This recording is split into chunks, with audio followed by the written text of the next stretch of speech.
Hi, it's Tara Green here. I'm talking about the winter solstice on 12/21/2021. It says 2012 there, I see. Okay. But anyway, that is right now. So this chart here is what is the birth chart for the next 3 months. You could say it's even for the next year. So you can see the sun's at 0 degrees Capricorn. That means that the Invictus sun, the grandmother's sun, grandfather's sun, is standing over the earth, over the 0 degrees of Tropic of Capricorn right now. And so the sun is in the southern part of the earth. And so it's the first day of winter and the first day of summer down south. And so it's a very ancient pagan celebration called Yule, and Christmas has just been pasted on top of that. So we can see the sun, 0 degrees of Capricorn, ruled by the planet Saturn in Aquarius. Saturn is the traditional ruler of Capricorn, of course, and Aquarius. And there you can see I've drawn out all the aspects so it's easier to see. The moon, just as important as the sun, is in Cancer at 27 degrees.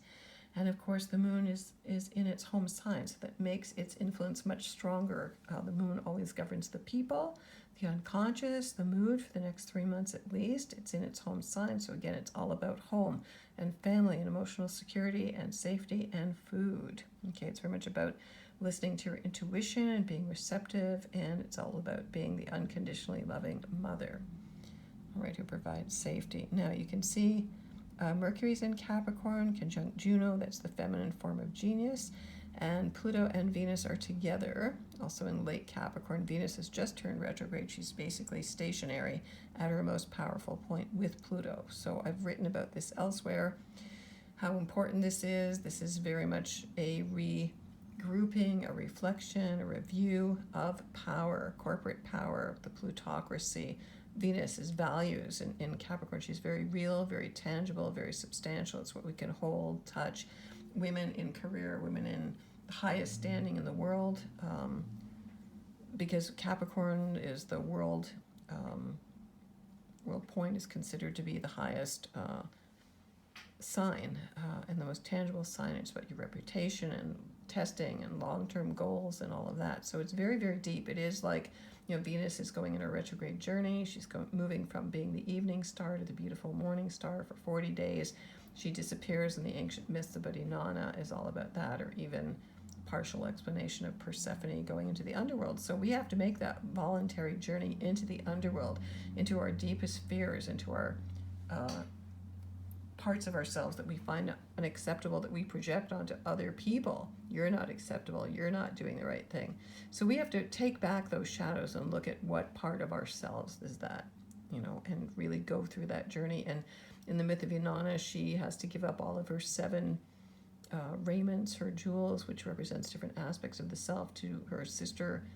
Her mirror self kills her. She has to die to her ego to be reborn. And that's what's going on in the world right now. So we have to look at these underworld forces, which are very dark and very scary, and it takes a lot of courage to look at them clearly. And so we have to face that down. So the other thing that's going on here, of course, you can see all the hard aspects here. The South Node is at 1 degree of Sagittarius, soon to enter Scorpio, backwards as we get into 2022. Mars is conjunct the South Node, Mars and Sag. So this is about seeking the truth. Okay, speaking your truth, justice, optimism, faith, all of that, teaching, philosophy, okay, correcting the injustice from the past. If we don't remember the past, we're condemned to repeat it. Again, it's Sagittarius, so look at laws that have gone before, look at what's happened before in courts and things like that. Jupiter's at the 28th, which is the 29th degree of Aquarius. That's the last degree, very critical. Jupiter rules Sagittarius, of course, and it is technically squaring that South Node, okay? But really it is also applying as a trine to, sorry, no, it's not applying as a trine. It's just squaring the South Node. Okay, so Jupiter, this chart is set for Washington, D.C. Jupiter is in the 12th house, really activating, expanding that sense of technology, trying to take over. It's unconscious, it's in the shadow. There's some secret technology going on. We're all being spied on and worse. So we want to look at that. Now, Neptune is in Pisces, The ascendant is Pisces, so there's illusion, delusion, fake news, mental illness, addictions, denial going on. Again, secret shooting yourself in the foot, martyrs, victims, all of that stuff is going on. Debt, be prepared for the financial collapse. It's very imminent. I would say that Venus conjunct Pluto, that's definitely a marker of that. So Neptune and Pisces, we've been in the delusions of Pisces since 2011. It's going to continue for another couple of years at least. And there we can see the aspect of Neptune's actually sextiling Venus and Pluto there. Now, Chiron, the wounded healer, is squaring the sun. Okay, so this is, Chiron is just turned direct recently as well. Chiron just turned direct on the 19th, so it's also virtually standstill and very powerful. All of the wounds that we've been working on or most defensive about can now move forward. Uranus at 11 Taurus is moving into that exact last square to Saturn. So the whole energy that we've been going through all of 2021 is kind of coming to a major focus, and this also happens on the 25th when Venus again will conjunct Pluto retrograde. Okay, so again, this is a major warning day, both of these things happening at the same time. Saturn squaring Uranus the day before, actually, in effect.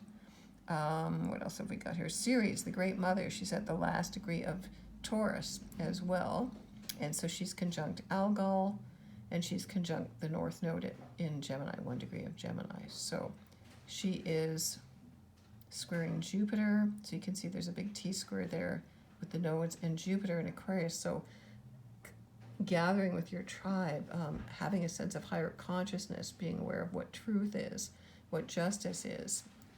And then there's Lilith at 17 degrees of Gemini, squaring Neptune.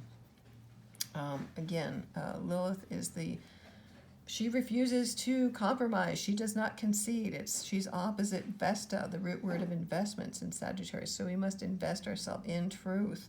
We have to be strong enough in ourselves to say, you know what, you don't respect me as an equal, you don't have equal rights, then I'm out of here. She's been existing in this parallel universe all this time, and misaligned is the demon. So whoever we're calling out as demonic for speaking up for her truth and her justice, you know what's going on there. Okay. So what else? I think I've gone through everything here. Ceres conjunct the North Node in Taurus. It's about really listening to the earth, really having the earth values, protecting the earth, money and resources, and what is your real true value of resources. A lot of this has to do with the North Node and Ceres are sextiling the moon. So you want to make sure that you're clear about what your real resources and what your values are right now. You can see also there's a yod or a finger of God from the newly birthed sun in Capricorn to Jupiter in Aquarius to the moon. So again, everything's pointing to that moon. The moon is critical, the moon in Cancer. Listen to your feelings, listen to your intuition. Make sure you feel safe. If you don't feel safe, what's that all about? The only safety comes really from your own inner self. Okay. Cleansing, lots of cleansing. And then Mars, I like that Mars and Sag because it's about the absolute truth. Mars and Sag will not listen to any lies. It knows what the truth is. Okay, so you want to look at history, you want to look at what's really going on, you want to be brave. That's Mars. Wherever Mars is, it's brave. And trust me, as a double Sag, with Mercury and Sag, you should not be afraid to say whatever it is you need to say. Okay, all right, so wishing you all the best blessings. I'm at tarot.com. I have gift certificates available. My prices will go up in 2022, so I advise you to buy readings for yourself for 2022 to get a good, nice outline of what's going on. I use the tarot for that, and separately I can do the astrology, so get in touch with me at tarot.com. Please subscribe to my blog at YouTube. Follow me at infinitynow.wordpress.com, and sending you many, many blessings for the solstice.